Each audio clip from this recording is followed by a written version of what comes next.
पत्रकार महोदय, मैं आपको ये आश्वस्त करता हूं कि 2/3 बहुमत के साथ जन सुराज बिहार में व्यवस्था परिवर्तन करने जा रही है। तो इस बार हम लोग बिहार में व्यवस्था परिवर्तन करने जा रहे हैं। अच्छा, व्यवस्था परिवर्तन इन द सेंस क्या? व्यवस्था परिवर्तन मतलब जो व्यवस्था सड़ी गली व्यवस्था बनी हुई है, कमोबेश कह लीजिए पिछले 35 वर्षों से या फिर आज़ादी के बाद से भी जो कुछ थोड़ा काम हुआ है, या पिछले 35 वर्षों से जो सड़ी गली व्यवस्था बनी हुई है उसके परिवर्तन की हम लोग बात कर रहे हैं। जन सुराज का मतलब है जनता का सुंदर राज। इसी उद्देश्य से हम लोगों ने तीन वर्ष पूर्व आदरणीय प्रशांत किशोर जी के नेतृत्व हम लोगों ने पदयात्रा शुरू किया था। उसी की मैं बात कर रहा हूं कि हमें व्यवस्था परिवर्तन करना है, उसी में इस बार हम लोग करने जा रहे हैं। बिहार विधानसभा चुनाव की तैयारियां में लगातार सारी पार्टियां दमखम लगा रही हैं। चुनाव प्रचार में पूरी सारी पार्टियां एक बार फिर से मैदान में उतरी हुई है। इसी बीच सारी पार्टियां यह भी दावा कर रही है कि इस बार हमारी सरकार बनने जा रही है। हम पहुंच चुके हैं, अभी हमारे साथ फ्रेम में जो शख्स दिख रहे हैं यह वागीश नंदन जी हैं, जो कि युवा अध्यक्ष हैं जनसुराज से।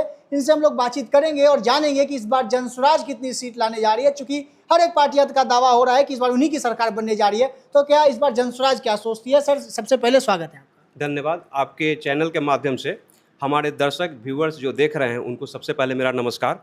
और जहाँ तक आपने ये प्रश्न किया कि हम क्या देखने जा रहे हैं, तो इस बार हम लोग बिहार में व्यवस्था परिवर्तन करने जा रहे हैं। अच्छा, व्यवस्था परिवर्तन इन द सेंस क्या?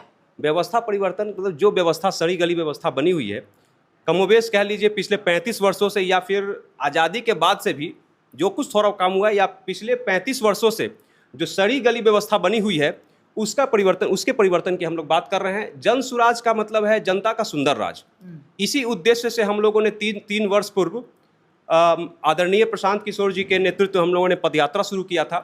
उसी की मैं बात कर रहा हूँ कि हमें व्यवस्था परिवर्तन करना है, उसी में इस बार हम लोग करने जा रहे हैं। सर, युवा अध्यक्ष हैं आप जनसुराज से, क्या दावा करेंगे या क्या कुछ कहेंगे कि इस बार आपकी कितनी सीटें आने वाली हैं?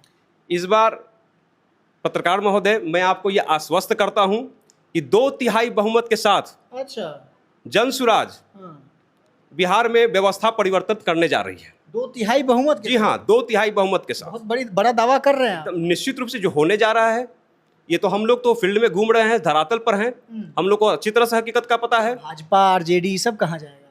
भैया, सब लोगों का जो है जो डर का जो आरजेडी और भाजपा का जहां तक सवाल है कि भाजपा के डर से आरजेडी को और आरजेडी के डर से भाजपा को, ये अब इस बार हथकंडा उनका नहीं चलने वाला है। इन लोगों की सारा जो है जनता इस बार समझ गई है कि ये लोग केवल प्रोपेगेंडा चला करके जो है वोट लेने का काम करते हैं।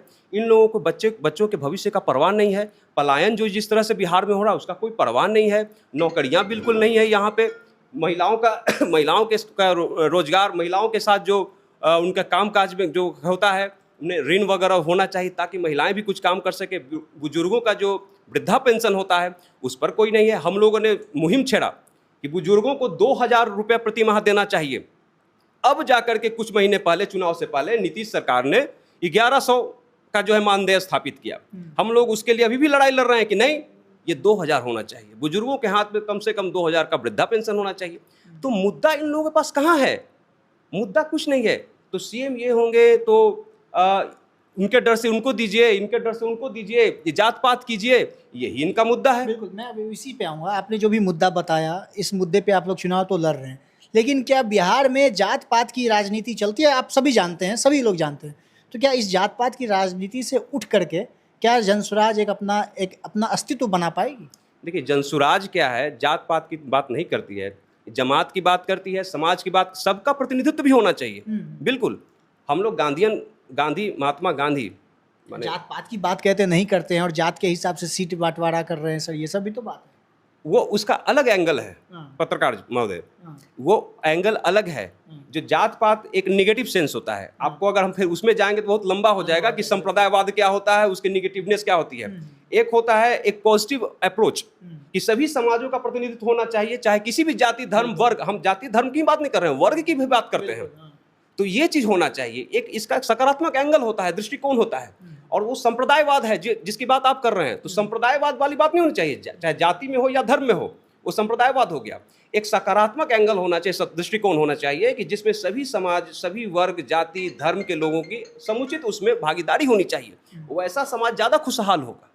अच्छा, एक सवाल और होगा। आप तो कह रहे हैं कि 2/3 बहुमत के साथ आने वाले हैं, विपक्ष वाले कहें या कहें तो अदर पार्टी वाले तो कहते हैं कि खाता भी नहीं खुलने वाला है, बहुत होगा तो 2 से 3 सीट मुश्किल से गलती से आ जाएगा आप लोगों को, सारी पार्टियां कह रही है, पार्टी के नेता लोग कह रहे हैं। जनता सबसे समझदार है, जनता बहुत समझदार है, उनको सब पता है कि क्या करना है। 14 नवंबर को ये स्पष्ट हो जाएगा कि किसका बिस्तर गोल होने वाला है। अच्छा जी, मतलब किसका होने वाला, आप ही बता दिया अनुमानित, तो लोगों को भी बताइए कि किसका क्या कुछ होने हमने वाला तो शुरुआत में ही कह दिया था, इंटरव्यू के शुरुआत में ही, कि 2/3 बहुमत के साथ जन स्वराज पार्टी है। व्यवस्था परिवर्तन करने जा रही है बिहार में। बिहार की जनता आप पे भरोसा करेगी? एकदम बिल्कुल करेगी, क्योंकि हम लोगों का उद्देश्य है पलायन रोकना। हम लोग का उद्देश्य है बच्चों की शिक्षा हो, रोजगार मिले, उद्देश्य है वृद्धों का जो है पेंशन बढ़े। हमारा ये उद्देश्य है। बच्चों का चेहरा देखकर होना चाहिए वोट, बच्चों का भविष्य देखकर वोट होना चाहिए। ना कि मैं तो बार बार इस बात को रिपीट कर रहा हूँ, हो सकता है दूसरी बार मैं बोल रहा हूँ कि ना लालू के डर से भाजपा को और भाजपा के डर से लालू को, ये लालू जी को, ये जो है सिस्टम नहीं होना चाहिए। और इस बार नहीं होगा, क्योंकि हम लोगों ने इस तरह से अवेयरनेस भी दिया है। जनता बहुत समझदार है और इस बार निश्चित रूप से, मैं फिर से रिपीट करता हूं इस चीज को, कि 2/3 बहुमत के साथ व्यवस्था परिवर्तन बिहार में होने जा रहा है, ये तय है। आखिरी सवाल करेंगे, ज़्यादा लंबा नहीं करेंगे, फिर पता चलेगा कि बहुत समय बीत गया इसी में। आखिरी सवाल होगा कि जन स्वराज पर आरोप लगा है कि ऐसे ऐसे लोगों को टिकट दिया गया है जिनको लोग जानते तक नहीं हैं, जो समाज में घूमते तक नहीं है, फील्ड में ग्राउंड पे उतरे तक नहीं है, उनको भी टिकट दे दिया गया है। तो क्या जन स्वराज इस पर वोट बैंक जमा कर पाएगी? ये तो सवाल ही निराधार है। जितने लोगों को दिया गया, फॉर एग्जाम्पल आप उदाहरण के तौर पर ले लीजिए, हमारे कुमरार विधानसभा से ही ले लीजिए, प्रोफेसर केसी सिन्हा सर को दिया गया है। इतने बड़े शिक्षाविद हैं, इनके शिक्षा में क्या योगदान है ये किसी से छुपा हुआ नहीं है। तो प्रोफेसर केसी सिन्हा जैसे लोग आगे नहीं आने चाहिए, सदन में नहीं जाने चाहिए? जन आधार उनके पास क्या है? बिल्कुल जन आधार है। सब लगभग जो भी मैथ के स्टूडेंट होते हैं, जो इंजीनियरिंग की तैयारी करते हैं, सभी बच्चे उनकी किताब पढ़ते हैं, सभी उनको जानते हैं, उनकी भूमिका जान रहे हैं, उनके योगदान को जान रहे हैं, समाज में उन्होंने क्या योगदान दिया है तो सभी जान रहे हैं। तो क्या ऐसे व्यक्ति विधानसभा में नहीं जाने चाहिए? तो यही बात है। इसी तरह से सभी हमारे प्रत्याशी इसी रूप में है। ऐसा नहीं, ये अफवाह में फैलाने का तो विपक्ष का प्रोपेगेंडा रहता ही है कि ये है वो है, बहुत सारा चीज़ मीडिया पर चलाते हैं लोग, लेकिन इसमें ये केवल प्रोपेगेंडा है। हमारे जो भी प्रत्याशी हमने उदाहरण के तौर पर आपको बता दिया, इसी तरह से हमारे प्रत्याशी हैं और जनता के बीच में भी हैं, बहुत अच्छे से जा रहे हैं जनता के बीच में। आप हमारे साथ अगर समय हो तो कल चलिए, फिर देख लेंगे क्या हम लोग। जाते जाते आप युवा अध्यक्ष हैं जन स्वराज से, तो युवाओं को क्या कुछ बोलना चाहेंगे? युवाओं से हमारा बस यही है निवेदन, भाई हमारे सब, हम लोग सब युवा ही हैं, मैं भी खुद युवा हूँ। यही निवेदन है कि इस बार बहुत अच्छा मौका है भाइयों, इस बार व्यवस्था परिवर्तन करके ही रहना है। चलिए, बहुत बहुत धन्यवाद। अभी हमारे साथ जन स्वराज के पटना महानगर के युवा अध्यक्ष वागीश नंदन जी थे। इन्होंने जन स्वराज को लेकर के कुछ अफवाहें थी, उस पर भी इन्होंने बहुत कुछ कहा है, और आने वाले समय में जन स्वराज कितनी सीट लाने वाली है इस पर भी इन्होंने सीधे तौर पे दावा ठोक दिया है।